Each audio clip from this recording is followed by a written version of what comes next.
Magandang araw mga kaibigan.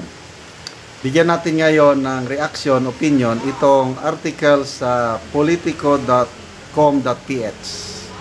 tungkol ito sa panawagan ni Professor Clarita Carlos sa Pangulong Marcos Jr. para masolusyonan ang grabing problema ng pagbaha sa bansa, lalo na sa Metro Manila. Okay, sabi niya, title, Less corruptible, super efficient. Clarita Carlos tells Marcos to appoint a woman DPWH chief. August 11, 2025. Yan. So, ibig sabihin, nananawagan si Professor Carlos na sibakin na si DPWH Secretary Bunuan. Hindi siya efficient. Mas magaling daw babaeng DPWH secretary. Okay, basahin natin ha. Former National Security Advisor Clarita Carlos has a bold fix to the corruption-tainted flood control projects. Give the top Department of Public Works and Highways post to a woman. According to Carlos, a woman leading the Public Works Department will ensure clean and efficient governance and way less corruption. The former cabinet official added her idea comes from facts, not bias. A woman at the helm of DPWH is best, less corruptible, super efficient, sexist, no empirical evidence, the retired UP professor said in a Facebook post on August 11. So, dumarami na ang nananawagan na dapat hindi naman mag-resign kundi mag-leave of absence si DPWH Secretary Bunuan. Pinakauna dyan si Congressman Albi Benitez. Out of delicadeza, sabi niya, pwede ba mag-leave of absence lang muna? Kasi sentro ng kontrobersya eh. How come yung ibinulgar ni Pangulong Marcos Jr., 15 contractors, binulgar niya, top 15 contractors sa buong bansa. Yung 5 sa kanila, all over the country, nandyan. May proyekto sila sa lahat ng region sa bansa. Tapos, ang nakakadismaya, different flood control projects in different areas, pari-parehas ang amount na nakalagay. Imposible yan. Kasi kung tutuhanan ang isang proyekto, i-compute nila yan eh. Imposibleng magkakaparehas ang amount dahil iba't ibang lugar, iba't iba ang kondisyon, iba't iba ang budget niyan. Magdidiferensya. Kaya grabe, lalong nagkakaliwanag na dahil itong kalukuhan na bubulgar na, kailang lalong nakakadismaya rin dahil mula pa noong 2022 ganito na ang nangyayari.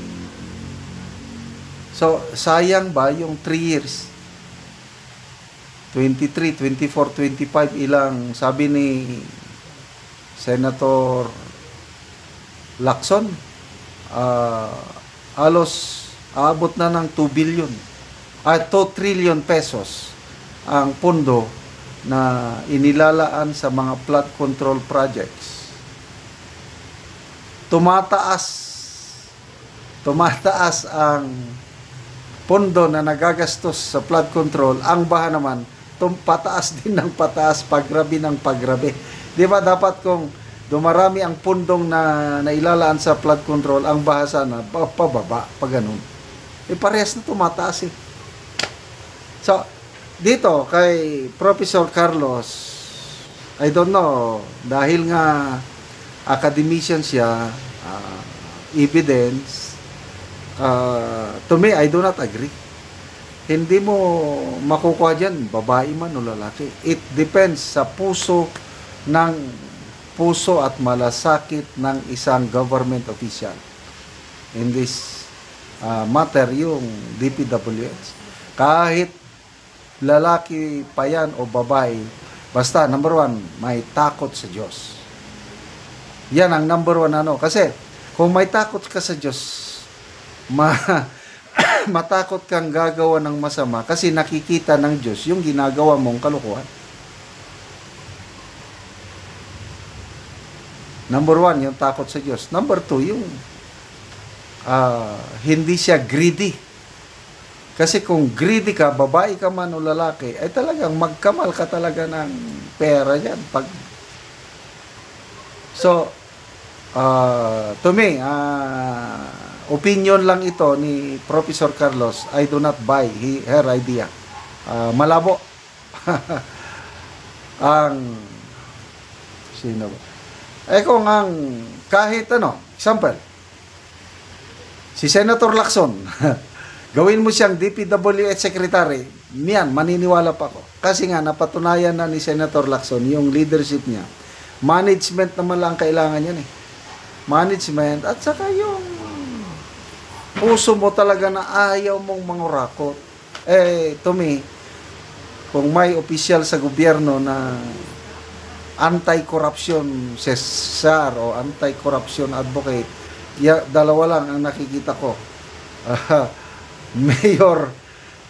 Mayor Magalong o Baguio and Senator Lacson. I'm not sure about the DPWH Secretary, kaya nga nananawagan lang ang iba na leave of absence lang. Kasi nga, baka naman ang kalukuhan nangyayari sa mga district level o kaya regional level. Yun ang binulgar ni Mayor Magalong na systemic na ang corruption sa DPWH. Kasi ang mga district engineers o regional directors, ang namimili sa kanila na mailagay dyan ay ang mga lawmakers. Kaya once na nailagay na ng lawmakers ang mga gusto nilang district engineer, regional director sa DPWH, yan, madali nilang magawa yung kanilang gustong panluluko sa pundo ng kaban ng taong bayan through itong flood control projects. Okay, salamat mga kaibigan sa inyong pagsubaybay sa ating channel.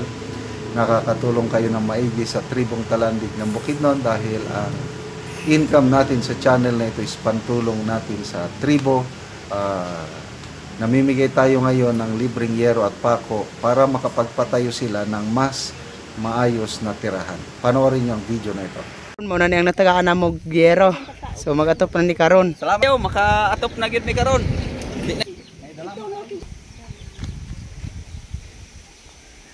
O karon mo na ni ang karaan nga balay sa natagaan na mo yero. So mo na ni ang iyang atop nga kawayan lang. So karon nagpatindog siya og bag-ong iyang balay. O maupod ni dayon ang iyang gitukod nga bag-ong balay. So mo ni ang atopan karon sa hiro nga natag sa iyaha.